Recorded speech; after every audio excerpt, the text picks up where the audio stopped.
नमस्ते दोस्तों, प्रणोवा योगा में मैं राम मिलन आपका स्वागत करता हूं। काफ़ी दिनों से मेरे कुछ friends, family member and relatives के मैसेजेस एंड कॉल्स आ रहे थे कि उनको सिर दर्द की प्रॉब्लम है, सिर दर्द की समस्या है। तो योग में वह ऐसा क्या करें जिससे उन्हें सिर दर्द में हेल्प मिले। तो ये वीडियो आज सिर दर्द को लेके है। सामान्यतः अगर हम देखें, सिर दर्द 3 तरीके के होते हैं। सबसे पहला जो प्रकार है सिर दर्द का, वो होता है टेंशन हेडेक। मतलब अगर हम तनाव लेते हैं और मोबाइल या लैपटॉप काफ़ी टाइम तक देखते हैं, मतलब स्क्रीन का यूज़ हम ज़्यादा करते हैं, तो ये सिर दर्द हमारे पूरे सिर में बहुत तेज़ दबाव जैसा सिर दर्द होता है। दूसरा सिर दर्द होता है जिसे हम माइग्रेन बोलते हैं। माइग्रेन में हमारे सिर के एक साइड दर्द होता है, और ये जो दर्द होता है वो धड़कता हुआ दर्द होता है। मतलब जब दर्द होता है तो हमारे हार्ट की धड़कन के जैसे वो धड़कता हुआ होता है। माइग्रेन में क्या होता है कि या तो तेज़ लाइट या फिर तेज़ साउंड से भी ये ट्रिगर कर जाता है, और नींद हम प्रॉपर नहीं लें, मांसपेशियों की एक्सरसाइज, हम बॉडी की एक्सरसाइज ना करें तो माइग्रेन हो जाता है। तीसरा होता है क्लस्टर सिर दर्द। क्लस्टर सिर दर्द जो होता है वो आँख की साइड होता है, और ये बहुत तेज़ दर्द होता है। सामान्यतः ये बहुत ही कम लोगों में होता है। तो ये 3 प्रकार हैं सिर दर्द के। तो दोस्तों, अभी हमने समझा कि सिर दर्द कितने प्रकार का होता है। अब हम विज्ञान की दृष्टि से समझेंगे कि सिर दर्द आखिर होता क्यों है। तो मैं आपको बता दूं कि आज के टाइम पे काफ़ी लोगों में ये एक बड़ी गलतफहमी है कि जो सिर दर्द होता है वो हमारे ब्रेन में होता है। एक्चुअल में होता क्या है, ब्रेन में हमारे कोई ऐसे टिश्यूज़ या ऐसे रिसेप्टर्स मौजूद ही नहीं होते हैं जो दर्द को महसूस करें। तो असल में ब्रेन में कोई दर्द नहीं होता है। फिर क्वेश्चन ये है कि दर्द होता कहाँ है। तो आप स्क्रीन पर देख पा रहे होंगे, जो ये संरचना हमारे गर्दन से लेके पूरे सिर की और फेस की दी हुई है, इन 4-5 जो पॉइंटर्स यहाँ पे हैं, दर्द यहाँ होता है। सबसे पहला, अगर दर्द जो महसूस करता है, हमारा जो सिर दर्द होता है उसका जो कारण होता है, हमारे ब्रेन के बाहर 3 परतों वाली झिल्लियाँ होती हैं। इन झिल्लियों में दर्द महसूस करने वाले जो रिसेप्टर्स होते हैं वो बहुत ज़्यादा मात्रा में होते हैं। तो जब भी इन झिल्लियों में सूजन आ जाती है, या इन झिल्लियों में खिंचाव होता है, या कोई केमिकल या रासायनिक बदलाव इन झिल्लियों में होता है, तो वो दर्द का कारण बनता है। दूसरा जो दर्द होने का कारण है वो है हमारी रक्त वाहिकाएं। रक्त वाहिकाएं का काम रक्त को ले जाना होता है। अब ये रक्त वाहिकाएं क्या करती हैं, सिकुड़ती हैं और एक्सटेंशन करती हैं, फूलती हैं। तो अगर कई बार क्या होता है कि किसी भी रीज़न की वजह से ये रक्त वाहिकाएं या तो बहुत ज़्यादा सिकुड़ जाती हैं या बहुत ज़्यादा फैल जाती हैं, तो उसकी वजह से ये दर्द के जो सिग्नल हैं वो ब्रेन को देती हैं, या फिर इनमें बहुत ज़्यादा सूजन आ जाती है, तो फिर ये दर्द के सिग्नल ब्रेन को देती हैं और दर्द का कारण बनती हैं। तीसरा जो दर्द होने का सिर में जो वैज्ञानिक कारण है, वो है हमारी ट्राइजेमिनल नर्व्स। ट्राइजेमिनल नर्व्स एक बहुत ही इंपॉर्टेंट नर्व्स हमारी बॉडी में होती है, जो कि हमारे 3 हिस्सों से कनेक्टेड रहती है। एक तो जो ब्लड वेसल्स हैं, रक्त वाहिकाएं हैं, वहाँ से कनेक्टेड होती है। दूसरा, जो हमारे जो हमने सबसे पहले डिस्कस किया था, जो बाहरी झिल्लियाँ होती हैं हमारे ब्रेन के ऊपर, उनसे ये कनेक्टेड होती है। तीसरा, ये हमारी फेस की जितनी भी नसें हैं, फेस की जितनी भी मसल्स हैं, उनसे कनेक्टेड होती है। तो जब ये ट्राइजेमिनल नर्व्स किसी भी रीजन से उत्तेजित हो जाती है, तो वह दर्द का कारण बनती है। अब ये ट्राइजेमिनल नर्व्स जो है वो कई रीजन से उत्तेजित हो सकती है। या तो हम बहुत ज़्यादा स्ट्रेस ले रहे हो तो उत्तेजित हो सकती है। दूसरा, तेज आवाज़, तेज लाइट, या फिर कोई रासायनिक बदलाव, इन सारी चीज़ों की वजह से ये ट्राइजेमिनल नर्व्स उत्तेजित होती है और दर्द का कारण बनती है। चौथा जो कारण है वो है हमारे गर्दन और स्कैल्प की मांसपेशियां। दोस्तों, आपने देखा होगा कि हम अगर काफ़ी लंबे समय से एक ही पोस्चर में बैठे रहते हैं, तो हमारी जो गर्दन की नसें हैं उनमें अकड़न जकड़न टाइप की आ जाती है। हमारे कंधे की नसें मांसपेशियां हों, चाहे हमारे गर्दन की मांसपेशियां हों, चाहे हमारे स्कैल्प की मांसपेशियां हों, तो जब ये मांसपेशियां जकड़ जाती हैं, तो ये अपने आसपास की जो नसें हैं उन पे दबाव डालती हैं, और जब उन नसों पे दबाव डलता है तो वह दर्द का कारण बनते हैं। तो हमने समझ लिया है कि एक्चुअली हमारे ब्रेन में दर्द नहीं होता है, जो दर्द होता है वो इन रीजंस की वजह से होता है। तो दोस्तों अब हम समझेंगे कि योग किस तरीके से हमारे सिर दर्द को और माइग्रेन को कम करने में हेल्प करता है। तो सिर दर्द और माइग्रेन का जो कारण है वो स्ट्रेस होता है। अब एक्चुअल में होता क्या है, हमारी बॉडी में एक कॉर्टिसोल नाम का एक हार्मोन्स होता है जिसे हम स्ट्रेस हार्मोन भी बोलते हैं। तो जब ये स्ट्रेस हार्मोन हमारी बॉडी में इंक्रीज हो जाता है तो हमें फिर स्ट्रेस बढ़ जाता है और ये एक माइग्रेन का कारण होता है। तो जब हम आसन और प्राणायाम करते हैं तो कॉर्टिसोल का जो लेवल है वो लो हो जाता है और इस वजह से हमें हेल्प मिलती है हमारे सिर दर्द को या माइग्रेन को कम करने में। सेकेंड पॉइंट, हमारा जो नर्वस सिस्टम है वो दो भागों में बटा हुआ होता है। मतलब दो तरीके से हमारा नर्वस सिस्टम एक्टिवेट होता है। एक होता है सिंपैथिक, दूसरा होता है पैरासिम्पैथेटिक। अब सिंपैथेटिक नर्वस सिस्टम जो है वो तब की स्थिति होती है जब हमारा जो ब्रेन है, हमारा जो बॉडी है वो फ्लाइट एंड फाइट मोड में रहती है। इस पोजीशन में क्या होता है, हमारा जो हार्ट है उसकी जो धड़कन है वो बहुत तेज चल रही होती है, हमारी सांस तेज चल रही होती है, हमारा ब्लड प्रेशर बढ़ा हुआ होता है। इसे हम सिंपैथेटिक नर्वस सिस्टम कहते हैं। दूसरा नर्वस सिस्टम जो होता है वो होता है पैरासिम्पैथेटिक नर्वस सिस्टम। इस वाली अवस्था में क्या होता है कि जो हमारी हार्ट की बीट है वो नॉर्मल चल रही होती है, सांस हमारी धीमी चल रही होती है, ब्लड प्रेशर हमारा नेचुरल नॉर्मल रहता है। तो एक्चुअल में होता क्या है, जब हम आसन और प्राणायाम करते हैं तो हमारा पैरासिम्पैथेटिक नर्वस सिस्टम जो है वो एक्टिवेट हो जाता है और इस वजह से हमें हमारे माइग्रेन और सिर दर्द में हेल्प मिलती है। दोस्तों योग हमारी जो नींद की क्वालिटी है उसको सुधारता है। कैसे सुधारता है मैं बताता हूँ। एक्चुअल में हमारी बॉडी में एक हार्मोन होता है जिसे हम मेलाटोनिन हार्मोन के नाम से जानते हैं और ये मेलाटोनिन हार्मोन है वो नींद की गुणवत्ता को सुधारने में और अच्छी नींद लाने में हेल्प करता है। तो जब हम आसन और प्राणायाम करते हैं तो मेलाटोनिन हार्मोन संतुलित रहता है और इसकी वजह से हमें अच्छी तरीके से नींद आती है, क्वालिटी नींद आती है। दोस्तों जैसा कि हमें पता है कि हमारे माइग्रेन का एक सबसे बड़ा कारण जो है वो हमारी गर्दन की मांसपेशियां और कंधे कंधे की मांसपेशियों में जकड़न है।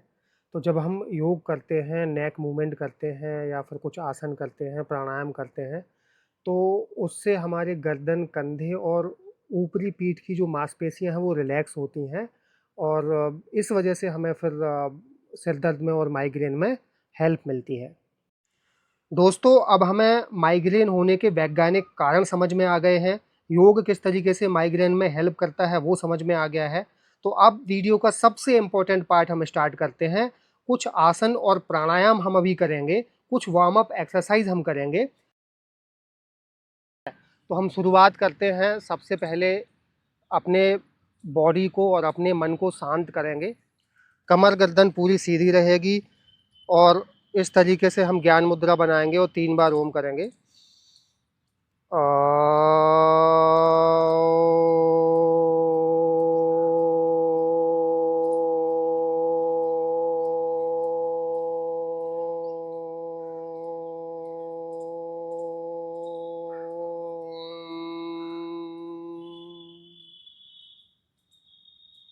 इस तरीके से हम 3 बार करेंगे। वीडियो पॉज करके आप 3 से 5 बार कर लीजिए। अब इसके बाद हम नेक की, हमारे गर्दन की कुछ एक्सरसाइजेज करेंगे जो कि बहुत इंपॉर्टेंट होती है। हमें करना क्या है, सबसे पहली एक्सरसाइज जो होगी, हमें इस तरीके से बैठ जाना है। ये एक्सरसाइज हम बैठ के भी कर सकते हैं और खड़े होकर भी कर सकते हैं। तो ये मैं आपको पहले बैठ के बता रहा हूँ। अपने श्वास को अंदर भरते हुए हमें गर्दन को पीछे की साइड ले जाना है, इनहेल करते हुए और एक्सहेल करते हुए छोड़ना है इस तरीके से। इनहेल,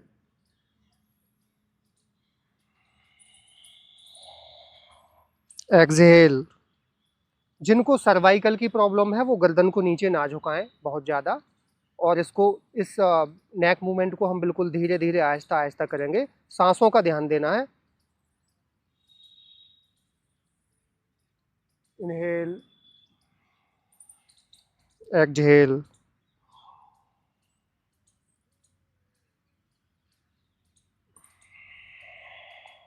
इस तरीके से। इसको आप 10 बार कर सकते हैं, वीडियो को पॉज करके आप 10 बार कर लीजिए। इसके बाद दूसरी गर्दन की जो एक्सरसाइज रहेगी, हम अपनी गर्दन को लेफ़्ट एंड राइट श्वास लेते हुए, श्वास को ध्यान देना है, लेफ़्ट एंड राइट हम उसको मूव करेंगे। पहले नॉर्मल श्वास ले लेंगे, सांस छोड़ते हुए गर्दन को घुमाएंगे। यहाँ हमारी जो चिन रहेगी वो हमारे शोल्डर के पास में रहेगी, और फिर सांस को लेते हुए गर्दन को सीधे करेंगे। फिर इस साइड, दूसरे साइड सांस को छोड़ते हुए फिर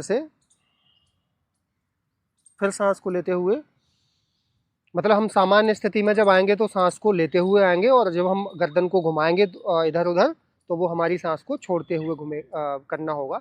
इसको भी आप 10 बार कर सकते हैं वीडियो पॉज करके। अभी हम गर्दन की तीसरी एक्सरसाइज करेंगे। इसमें हमें एक बात का ध्यान रखना है, अपनी आँखें खुली हुई रखनी है, क्योंकि अगर हम आँखें बंद करेंगे तो हमें चक्कर आने के चांसेस रहते हैं। तो हमें सामान्यतः करना क्या है, श्वास को अंदर लेना है, इनहेल करना है, गर्दन को नीचे की साइड श्वास छोड़ते हुए लाना है, फिर एक साइड से गर्दन को रोटेट करते हुए धीरे धीरे श्वास को अंदर लेके लेना है। यहाँ तक हमारी श्वास अंदर जाएगी, और जैसे ही हम इधर की साइड आएंगे, श्वास को छोड़ते हुए एक्सहेल करते हुए सामान्य स्थिति में आ जाएंगे। इसी तरीके से हम दूसरी साइड से भी करेंगे।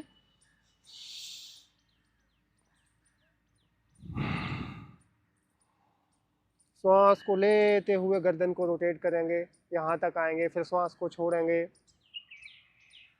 और नॉर्मल स्थिति में आ जाएंगे। हमारी गर्दन बहुत सेंसिटिव होती है, तो हमें इस एक्सरसाइज को बहुत धीरे से करना है, जल्दबाजी में नहीं करना। चौथी जो हमारी एक्सरसाइज होगी गर्दन की, उसमें हम इस तरीके से अपने हाथ से गर्दन को पकड़ेंगे और राइट हैंड से पकड़ के राइट हैंड की साइड मूव करेंगे। इनहेल, फिर लेफ्ट हैंड से एक्सहेल, इनहेल, एक्सहेल। इस तरीके से 10 बार इसको कर लेंगे, मतलब चारों जो एक्सरसाइज हैं वो 10-10 बार हमको कर लेंगे। तो अभी हम स्टार्ट करेंगे 2 आसनों का कॉम्बिनेशन, जिसे हम मार्जरी और वितिलासन का कॉम्बिनेशन कहते हैं। आधुनिक योग में इसे कैट और काउ आसन भी कहा जाता है। तो चलिए स्टार्ट करते हैं। सबसे पहले हमें करना क्या है, अपने दोनों पैरों को इस तरीके से, दोनों पैरों में कंधे तक के बराबर का गैप आपको लेना है। इस तरीके से हम बैठ जाएंगे, दोनों पैरों में कंधों के शोल्डर के बराबर का गैप होगा, और अपने इस तरीके से खड़े हो जाएंगे। दोनों हाथों में भी हमारे जो घुटने हैं उसके बराबर का गैप होगा, इस तरीके से, और 90 डिग्री का एंगल यहाँ पे होगा, 90 डिग्री का एंगल यहाँ पे होगा, इस तरीके से। ये नॉर्मल स्थिति है। अब हम क्या करेंगे, अपनी कमर को सबसे पहले नीचे की साइड लेके जाएंगे, और श्वास भरते हुए आप अपने सिर को ऊपर की साइड देखेंगे, ऐसे। फिर उसके बाद श्वास छोड़ते हुए कमर को ऊपर की साइड ले जाएंगे, और अपनी आँखों से अपनी नाभि की साइड देखेंगे।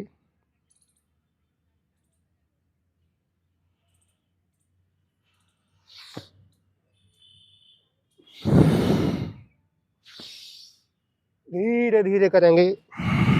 Exhale, inhale, exhale, inhale, exhale, inhale, exhale, inhale, exhale, inhale. इस तरीके से हम 10 से 15 बार स्टार्टिंग में कैट काउ पोज, मर्जरी और वितिलासन के आसन को, इस पोजीशन को, इस पोस्चर को करेंगे। 10 से 15 बार हम स्टार्टिंग में इसको कर सकते हैं। अब हम स्टार्ट करेंगे शशांक आसन। शशांक आसन में हमें करना क्या होता है, नॉर्मली हम वज्रासन में बैठ जाते हैं। ध्यान ये देना है कि सबसे पहले हमारे जो घुटने हैं थोड़ा सा हम इसमें स्पेस ले लेंगे। मैं आपको बताता हूँ सही तरीका क्या होता है करने का। घुटनों में हमने कम से कम अपने शोल्डर के बराबर का स्पेस ले लिया। पीछे जो हमारे पैर रहेंगे वो इस तरीके से मुड़े हुए रहेंगे, दोनों अंगूठे हमारे आपस में टच करने चाहिए। इस तरीके से हम बैठ जाएंगे। पहले हम श्वास को लेंगे अंदर वज्रासन में बैठ के, श्वास को छोड़ते हुए धीरे धीरे हम नीचे झुकेंगे एक्सहेल करते हुए। हमारी जो गर्दन है वो अपनी जो चिन है उसको इस तरीके से टच करेंगे और हमारी चेस्ट को भी हम नीचे की साइड टच करने की कोशिश करेंगे। चिन को नीचे टच करेंगे। अपने पूरे शरीर को अपने हाथों से आगे की साइड खींचेंगे। पीछे की साइड हमारा जो पीछे का जो पैर और वो बाकी का कमर वाला जो पार्ट है उसको पीछे की साइड खींचेंगे और बाकी हाथों से हम आगे की साइड खींचेंगे। हम इस तरीके से अपनी चिन को लगा के और करेंगे।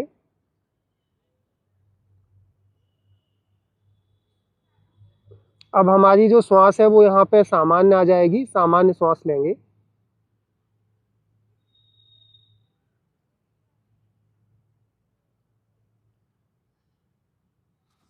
इस तरीके से हमारे शोल्डर्स में खिंचाव होगा, हमारे इधर खिंचाव होगा, इधर हमारे चेस्ट में खिंचाव होगा। इस तरीके से इसको आप इस आसन में आप 2 से 5 मिनट तक आप आराम से इस आसन को कर सकते हैं।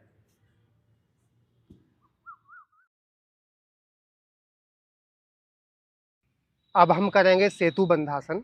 इसमें हमें क्या करना होता है, हम सबसे पहले शवासन की स्थिति में लेट जाते हैं। अब पैरों में थोड़ा सा फासला रहेगा इस तरीके से।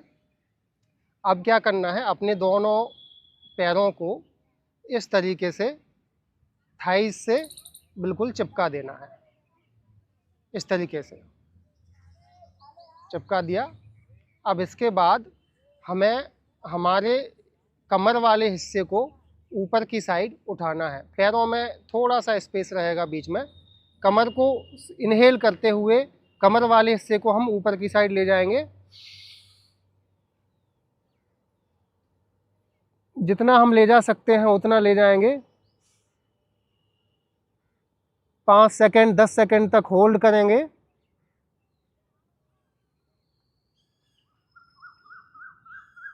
फिर एक्सहेल करते हुए धीरे से नीचे की साइड लेके आएंगे। इस तरीके से इस आसन को आप कर सकते हैं 3 बार, और 3 बार कर सकते हैं 10-10 सेकंड 15-15 सेकंड होल्ड करके।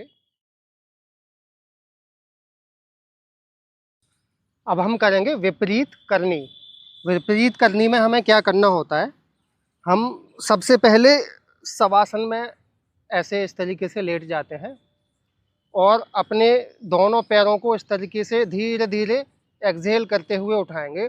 90 डिग्री के एंगल में लेके आएंगे इस तरीके से, और अपने हाथों को थोड़ा सा यहाँ पे कमर में पीछे सपोर्ट देंगे और हमें पूरा ऊपर नहीं उठाना है।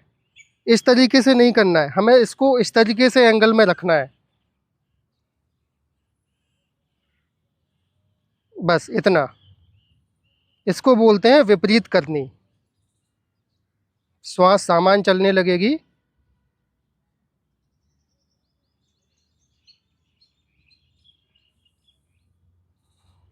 इस आसन को आप नॉर्मल एक और तरीके से भी कर सकते हैं। सीधा वॉल के साथ में आप इस तरीके से वॉल के साथ में लेट जाएंगे। वॉल पे वॉल इधर वॉल होगी और आप इस तरीके से भी इसको आसन को कर सकते हैं। तो इस आसन को बोलते हैं विपरीत करनी।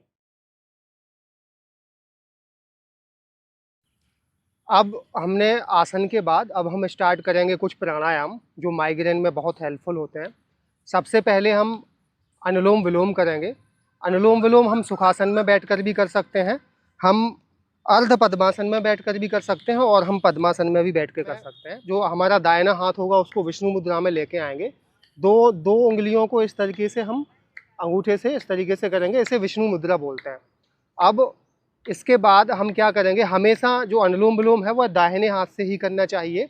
दाहिने हाथ से हम अपने दाहिने नथुने को, दाहिने नॉस्ट्रल को बंद करेंगे और धीमी गहरी श्वास इनहेल करेंगे ऐसे। फिर लेफ्ट नोस्ट्रल को बंद करते हुए राइट से निकाल देंगे। फिर राइट से इनहेल करना है, inhale, exhale, inhale, exhale, inhale, exhale, inhale, exhale. हमारी जो सांसें हैं वो गहरी और लंबी होंगी और धीरे धीरे होंगी। धीरे धीरे श्वास को लेना है, धीरे धीरे छोड़ना है, जल्दबाजी नहीं करनी।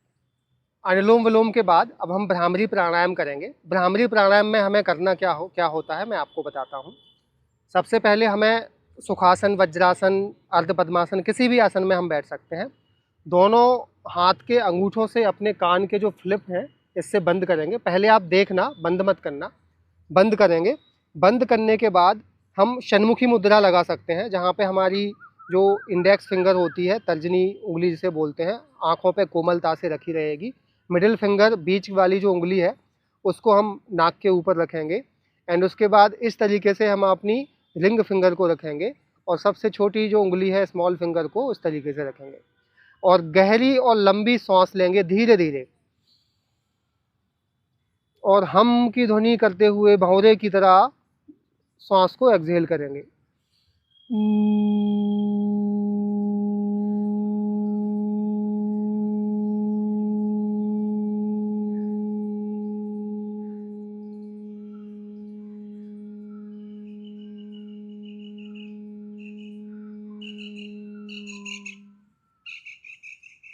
इस तरीके से हम भ्रामरी प्राणायाम करते हैं और दोनों प्राणायाम को हम, चाहे वो भ्रामरी हो चाहे वो अनुलोम विलोम हो, दोनों प्राणायाम को हम 2 मिनट से स्टार्ट करेंगे, 1 मिनट से स्टार्ट करेंगे और 5 मिनट तक लेके जा सकते हैं।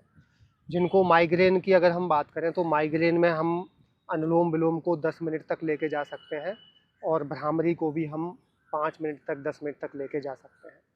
दोनों ही प्राणायाम करने से, चाहे वो अनुलोम विलोम हो चाहे वो भ्रामरी हो, माइग्रेन में बहुत लाभ होता है। दोस्तों, इसी तरीके से बीमारियों को वैज्ञानिक तरीके से समझने के लिए और योग के द्वारा काफ़ी हद तक उनका समाधान ढूंढने के लिए आप हमारे चैनल प्रणोवा योगा को सब्सक्राइब ज़रूर कर लीजिए और ये वीडियो स्पेशली अपने उन दोस्तों को, उन परिवार के सदस्यों को या उन रिलेटिव को शेयर कीजिए जिनको सिर दर्द रहता है, माइग्रेन रहता है।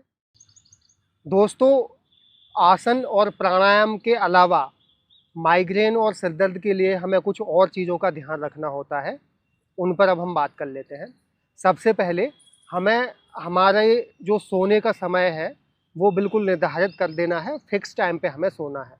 नंबर दूसरा, हमें क्या करना है, अपना जो खाने का जो टाइम है वो भी हमें फिक्स करना है। मतलब हमें भूखा नहीं रहना है, हमें टाइमली खाना खाना है, ठीक है? क्योंकि माइग्रेन जो है वो नींद से भी ट्रिगर हो जाता है, अगर हम बहुत ज़्यादा भूखे रहें तो भी वो ट्रिगर हो जाता है।